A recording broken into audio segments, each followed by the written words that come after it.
आपल्या सगळ्यांना मार्गदर्शन करण्यासाठी डॉक्टर बाबासाहेब आंबेडकरांच्या जीवनचरित्रावर आपल्याला माहिती सांगण्यासाठी छत्रपती संभाजीनगर औरंगाबाद येथून अतिरिक्त जिल्हाधिकारी additional collector Anjali Dhanorkar madam आलेले आहेत। मॅडम ह्या माझ्या औरंगाबादमध्ये वरिष्ठ अधिकारी होत्या। मॅडम सध्या ॲडिशनल कलेक्टर आहे, परंतु प्रशासनात काम करीत असताना समाजाशी नियमितपणे त्यांचा संवाद असतो, महिलांशी नियमितपणे संवाद असतो आणि प्रशासनात काम करत असताना खूप वेगळ्या पद्धतीने मॅडमने काम केलंय। स्थानिक स्वराज्य संस्थांच्या निवडणुकामध्ये फक्त महिलांना सोबत घेऊन त्यांनी निवडणुका घेतल्या, त्याची दखल महाराष्ट्र सरकारने देशाने देशपातळीवर त्याची दखल घेतलेली आहे।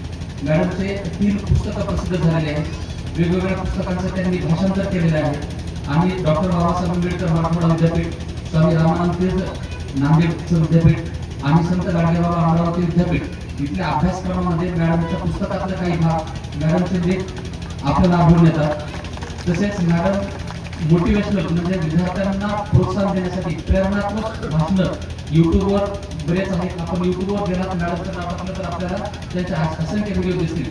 आज मॅडम खास छत्रपती संभाजीनगरवरून सकाळी 7:30 वाजता निघालेले आहेत आणि इथं आपल्याला मार्गदर्शन करण्यासाठी आले। त्यामुळे आता जास्त वेळ न घेता मॅडमला अशी विनंती करतो की त्यांनी आम्हाला डॉक्टर बाबासाहेब आंबेडकरांच्या जीवनचरित्रावर मार्गदर्शन करावं।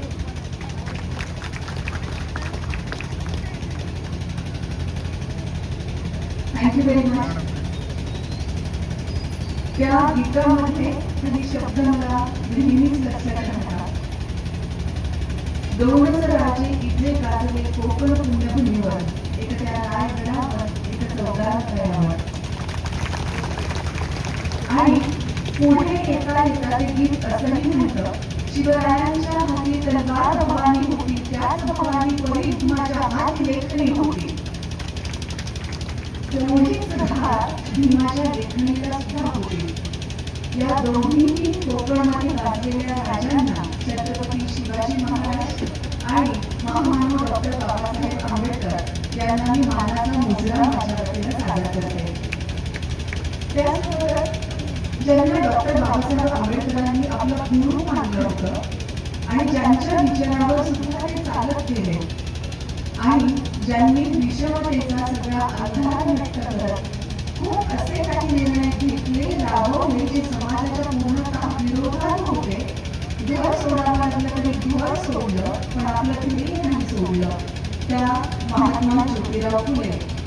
त्यासोबतच ज्यांनी माणगावच्या परिषदेमध्ये बाबासाहेबांबद्दल बोलताना सांगितलं की आता तुम्हाला तुमच्या समाजाचे नेते मिळाले आहेत आणि इतिहास काय झाला बघितला आपण।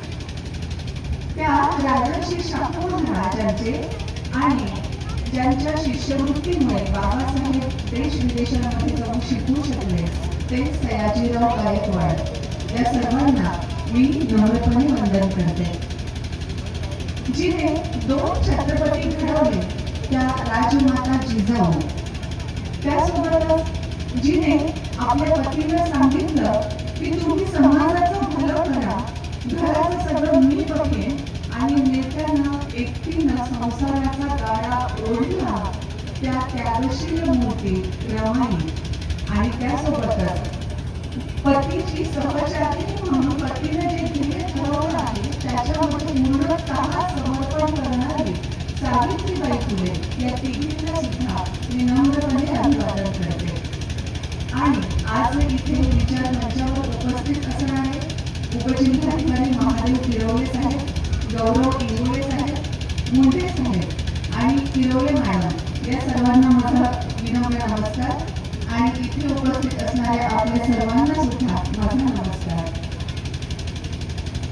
डॉक्टर बाबासाहेब आंबेडकर यांच्या संदर्भामध्ये सांगण्यासारख्या भरपूर साऱ्या गोष्टी आहेत, पण त्यातल्या काही मोजक्या बाबी मी आपल्यासोबत शेअर करणार आहे। तर 2000 मध्ये एक चित्रपट निघाला होता, काही जणांना कदाचित आठवत असेल। चित्रपटाचं नाव होतं डॉक्टर बाबासाहेब आंबेडकर आणि या चित्रपटाचं दिग्दर्शन केलं होतं जब्बार पटेल यांनी।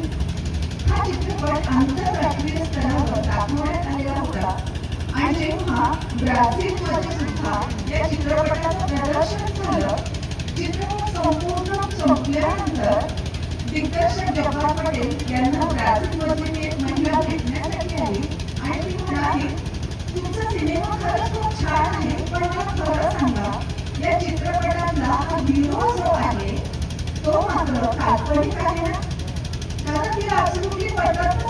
एक छोटासा मुलगा ज्याला स्वतःचा गोंधपाठ आणून वर्गाच्या बाहेर बसून शिकावं लागतं, ज्याला समोर माठामध्ये पाणी दिसतं पण पाण्याने व्याकुळ व्हावं लागतं, हा मुलगा देश विदेशामध्ये जाऊन एवढं शिकतो आणि एक वेळ अशी येते की भारताचं संविधान सुद्धा लिहितो हे तिला अजिबात खरं वाटत नव्हतं. म्हणून ती म्हणत होती की या सिनेमातला हा हिरो काल्पनिक आहे का?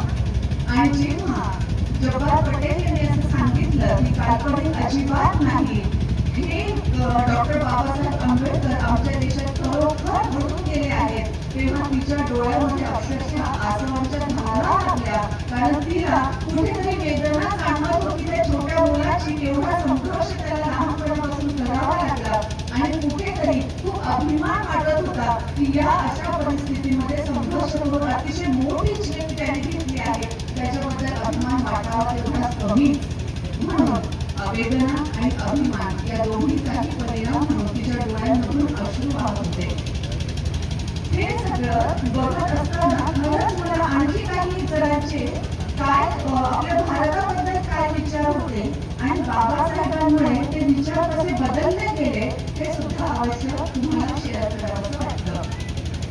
जॉन स्ट्रॅचेट नावाचा एक ब्रिटिश अधिकारी होता. अर्थातच ब्रिटिश अधिकारी म्हणून आपल्या भारतावर त्यांना खूप मोठमोठ्या पदांवर काम केलं होतं आणि पदांवर काम केलं म्हणजे काही समाजसेवेसाठी ब्रिटिश लोक आलेले नव्हते, ते राज्य करण्यासाठी आलेले होते. आणि म्हणूनच 25 ते 30 वर्षे जॉन स्ट्रॅचेट या ब्रिटिश अधिकाऱ्यानं आपल्या भारतावर राज्य केलेलं होतं आणि आता सेवानिवृत्तीनंतर तो ब्रिटनमध्ये परत गेला होता. तिथलं सगळ्यात मोठं विद्यापीठ जे आहे केम्ब्रिज, त्या विद्यापीठामध्ये तो काही भावी अधिकाऱ्यांना प्रशिक्षण देत होता. हे भावी अधिकारी कोण होते? ज्यांना सुद्धा भारतामध्ये जायचं होतं आणि भारतीय लोकांवर राज्य करायचं होतं. या लोकांना ट्रेनिंग देत असताना त्यांना 7 लेक्चर्स त्यांना दिले, व्याख्यानमालाच त्यांनी मोठी चालवली आणि त्यामध्ये असं सांगितलं की भारतावर राज्य करणं अजिबात अवघड नाही, कारण भारत हा एक देश नव्हता, एक देश नाही आणि एक देश पुढे कधीही असू शकत नाही. हे असं तो का म्हणाला? कारण त्यांना स्वतःच्या सेवा कालावधीमध्ये पाहिलं होतं की भारतामध्ये इतक्या भाषा आहेत, त्या भाषेची रूपं सुद्धा इतकी वेगवेगळी आहेत आणि खरंच आहेत ना, म्हणजे आपण मराठी बोलतो ती मराठीचे पण किती रूप आहेत, बुलढाण्याची मराठी वेगळी आहे, खानदेशची वेगळी आहे, आणखी कोल्हापूरची वेगळी आहे, संभाजीनगरची वेगळी, पुण्याची वेगळी, म्हणजे एका भाषेचे वेगवेगळे रूप आहेत. म्हणून हा जॉन स्ट्रॅचेट सांगत होता की तिथे एवढी सगळी विविधता आहे, भाषेची आहे, धर्माची आहे, पंथाची आहे, जातीची आहे आणि या सगळ्यानुसार त्या प्रत्येकाच्या रूढी, प्रथा, परंपरा, सणवार सगळं वेगळं आहे. म्हणून भारत हा एक देश नाहीच होईल. जसा युरोप खंड आहे आणि त्या युरोप खंडामध्ये अनेक देश आहेत, तसं आपल्याला हवं तर म्हणता येईल की भारत हा एक खंड आहे आणि त्या खंडामध्ये वेगवेगळे विभाग आहेत. पण बाबासाहेबांनी त्यांचं हे म्हणणं कम्प्लिटली खोटं ठरवलं की आता 75 वर्षांच्या स्वातंत्र्यानंतर आपल्याला लक्षात येतच की नाही. कारण झालं काय, जॉन स्ट्रॅचेट यांनी काय केलं, त्यांनी सगळी बघितली की विविधता बघितली, भारतात किती प्रकारची विविधता आहे आणि विविधता असणं हा निगेटिव्ह पॉइंट आहे असं त्यांना वाटत होतं. पण याच विविधतेला बाबासाहेबांनी एक सकारात्मक पॉइंट ठरलं आणि याच विविधतेची गुंफण संविधानामध्ये अशा रीतीने तयार केली की 75 वर्ष उलटून गेल्यानंतर सुद्धा आपला भारत देश सक्षमतेनं मजबूतरित्या तसाच टिकून राहिलेला आहे. जॉन स्ट्रॅचेट यांनी 25 ते 30 वर्ष इथे राज्य केलं, पण तरीही त्याला भारतीय माणूस समजला नाही. बाबासाहेब मात्र देश विदेशात गेले, भरपूर सारी पुस्तकं त्यांनी वाचली आणि आपला भारतीय माणूस जगभर शोधला. त्याला काय हवं आहे बरोबर त्यांना माहित होतं आणि म्हणूनच त्या सगळ्या तरतुदी त्यांनी संविधानामध्ये करून ठेवल्या, ज्या संविधानाच्या आधारावर आजही आपण आपल्या देशाचा कारभार चालवत आहोत. या जॉन स्ट्रॅचेट नंतर आणखी एक उदाहरण आपल्या भारत देशाला स्वातंत्र्य द्यायचं की नाही द्यायचं याची चर्चा तिकडे लंडनमध्ये इंग्लंडमध्ये सुद्धा चालू होती, तेव्हा तिथले पंतप्रधान होते विन्स्टन चर्चिल, ज्यांचा या भारतीय स्वातंत्र्याला पूर्णपणे विरोध होता. आणि त्यांचं म्हणणं असं होतं, हा वाईट शब्दांमध्ये त्यांनी त्यांचं म्हणणं मांडलं होतं की भारताला जर स्वातंत्र्य दिलं तर हा देश अगदी काही कालावधीमध्ये दुष्ट, फसव्या आणि अतिशय वाईट असणाऱ्या लोकांच्या हातामध्ये जाईल. हे लोक आपापसात भांडण करत राहतील आणि भारतात लवकरच अराजकता माजेल. पण पुन्हा ज्या संविधानाच्या आधारावर आपला देश चालवला जातो त्या संविधानामध्ये अशा सगळ्या काही तरतुदी आहेत की अशी अराजकता येऊ शकतच नाही. आणि म्हणूनच तर पुन्हा तेच म्हणावं लागेल की विन्स्टन चर्चिलचंही म्हणणं बाबासाहेबांच्या संविधानानं पूर्णतः खोटं ठरवलेलं आहे. आणि म्हणूनच आजही 75 वर्ष उलटून गेल्यानंतरही आपल्या भारत देशामध्ये लोकशाही कायम आहे. त्यासोबतच काही वर्षांपूर्वी जेव्हा बराक ओबामा अमेरिकेचे राष्ट्राध्यक्ष होते तेव्हा भारताच्या भेटीवर आले होते. त्यांनी पुस्तक आपल्या देशाच्या भारतीय पंतप्रधानांना मनमोहन सिंग यांना जेव्हा गिफ्ट दिलं तेव्हा त्या पुस्तकावर लिहिण्यात आलेलं होतं, From the largest democracy to the largest democracy.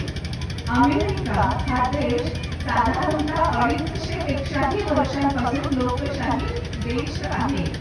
म्हणजे सगळ्यात जुनी लोकशाही जी आहे अमेरिका त्या लोकशाहीपासून तर सगळ्यात मोठी लोकशाही जी आहे भारत त्या लोकशाहीला हे पुस्तक संबंधित या अर्थाने त्यांनी त्यावर लिहिलेलं होतं. पण त्याच वेळी आपल्याला हे लक्षात घेतलंच पाहिजे, अमेरिका भलेही अगदी जुनी लोकशाही आहे, आपण आता 75 वर्षांचे लोकशाहीमध्ये झालो आहोत, पण अमेरिका 250 पेक्षा जास्त वर्षांची जुनी लोकशाही आहे. पण या अमेरिकेमध्ये महिलांना मताचा अधिकार मिळवण्यासाठी खूप संघर्ष करावा लागला.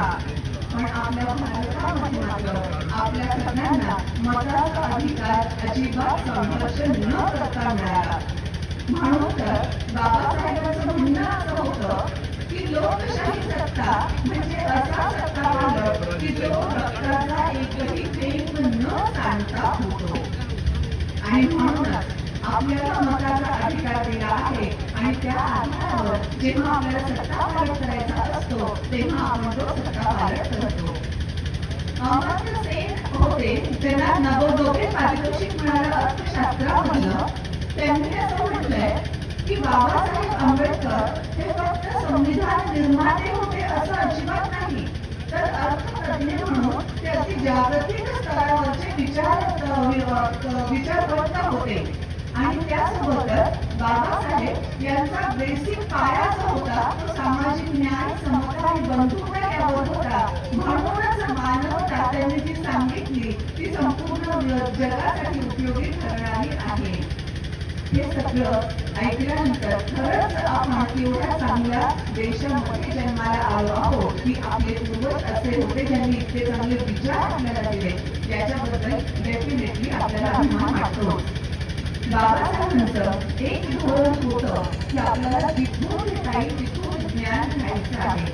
म्हणून मग त्यांनी शिक्षण घेतलं, ठिकठिकाणाहून शिक्षण घेतलं. फक्त शिक्षण घेतलं एवढं नाही तर ते भरपूर सारी पुस्तकं वाचत होते. आपल्या सगळ्यांना माहित असेल की 50,000 पुस्तकांपेक्षाही जास्त त्यांची पुस्तकं होती जी त्या काळामध्ये एका माणसाकडे असणारी सगळ्यात जास्त संख्या होती. पुस्तकांसाठी बाबासाहेबांनी आपल्या घरामध्ये अख्खा एक मजला तयार केला होता. एवढं त्यांचं पुस्तक वाचन होतं. हे सगळं त्यांना का वाचायचं होतं किंवा एवढा सगळा अभ्यास त्यांना का करायचा होता? कारण त्यांना माहित होतं की वर्षानुवर्ष आपला समाज जो कितपत पडलेला आहे या समाजाला जर वर आणायचं असेल तर शिकण्याशिवाय किंवा शिक्षणाशिवाय पर्यायच नाही. म्हणजे एकदा कोणीतरी त्यांना विचारलं की बाबासाहेब तेवढं रात्र जागून वाचत राहता, अभ्यास करत राहता, एवढं का करता? तेव्हा बाबासाहेबांचं उत्तर असं होतं माझा समाज जो पिढ्यानपिढ्या अन्यायामध्ये राहिलेला आहे त्या समाजाला जर त्याचे हक्क मिळवून द्यायचे असतील तर मला जागलंच पाहिजे. कुणीतरी त्यांना जेव्हा विचारलं की हे सगळं करत असताना तुला कंटाळा येत नाही का, तेव्हाही बाबासाहेबांचं उत्तर असं होतं, शेवटी मनुष्यच ते, पण बाबासाहेबांचं उत्तर असं होतं, कंटाळा आला तरी त्याच क्षणी माझ्या डोळ्यासमोर राजर्षी शाहू महाराजांचा चेहरा उभा राहतो, माझ्या समाज बांधवांचे चेहरे उभे राहतात आणि माझा कंटाळा येण्याच्या अगोदरच पळून गेलेला असतो आणि पुन्हा माझं ज्ञान संपादनाच्या तयारीला लागलेलो असतो. एवढं सगळं अभ्यास त्यांना का करायचा होता? कारण त्यांना माहित होतं की जर आपल्या समाजाला वर काढायचं असेल, त्यांना घेऊन यायचं असेल तर डेफिनेटली आपल्याला कायदा माहित असला पाहिजे. राजकीय परिस्थिती व्यवस्थित करण्यासाठी आपल्याला ते राजकीय परिस्थिती कशी असते, कोणती चांगली असते याचा अभ्यास करणं गरजेचं आहे. मूलभूत तत्व कोणकोणत्या देशामध्ये कशा प्रकारचे आहेत आणि जर आपल्याला सामाजिक न्यायाचं तत्व हा बेस मानायचा असेल तर सामाजिक न्यायाचं तत्व राबवण्यासाठी कुठे कुठे काय काय करण्यात येत आहे याचीही माहिती त्यांना हवी होती आणि त्यामुळे त्यांचा एवढा सगळा अभ्यास चालू होता. आणि या ठिकाणी मला एका राजकुमारीची गोष्ट तुम्हाला सांगावीशी वाटते. ही राजकुमारी अतिशय विद्वान, इतकी विद्वान की जेव्हा तिचं लग्न करण्याचं वय झालं तेव्हा तिनं अट ठेवली की मी माझ्यापेक्षाही जास्त विद्वान असणाऱ्याच विद्वानाशी किंवा तरुणाशी लग्न करणार आहे. झालं. मग राजाने सगळ्यांना सांगितलं, मोठमोठे विद्वान येऊन तिच्याशी चर्चा करू लागले, पण ती खरोखरच एवढी हुशार होती की ती प्रत्येकाला हरवून टाकायची आणि प्रत्येक जण हरल्यानंतर तर लग्न करण्याचा प्रश्नच नाही. आता राजाला चिंता वाटू लागली की प्रत्येक विद्वान वेगवेगळ्या क्षेत्रात आणला, वेगवेगळ्या ठिकाणचा आणला, तरी सुद्धा ही आपली राजकुमारी त्याला हरवून टाकत आहे. अशा परिस्थितीमध्ये तिचं लग्न काय कसं करता येईल? म्हणून शेवटी राजानेच एक उपाय ठरवला. त्याने जो एक विद्वान त्याला स्वतःला जावई म्हणून आवडलेला होता त्याला बोलवलं आणि वेगवेगळ्या क्षेत्रात विद्वान असणाऱ्या एक 10-12 जणांना बोलवलं आणि त्यांचा प्लॅन असा ठरला की जो हा राजाला आवडलेला विद्वान होता त्यानं मौन धारण करायचं.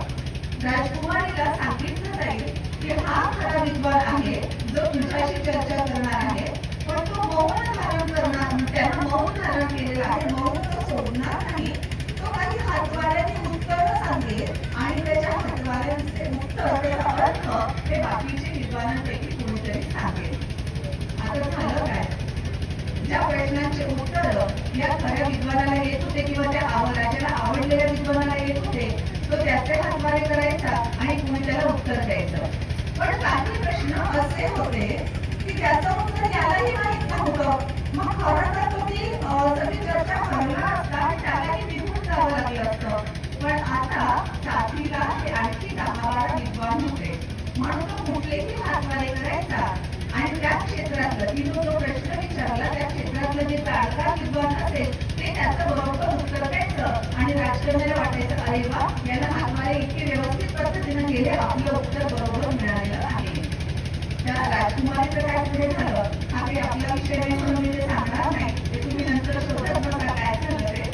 माझा सांगण्याचा मुद्दा इथे हा आहे, इथे काय परिस्थिती होती, राजकुमारी एकटी होती आणि ती प्रश्न विचारत होती आणि उत्तर देणारे हे 10-12 जण होते. पण प्रत्यक्षामध्ये बाबासाहेबांच्या वेळेस परिस्थिती कशी होती?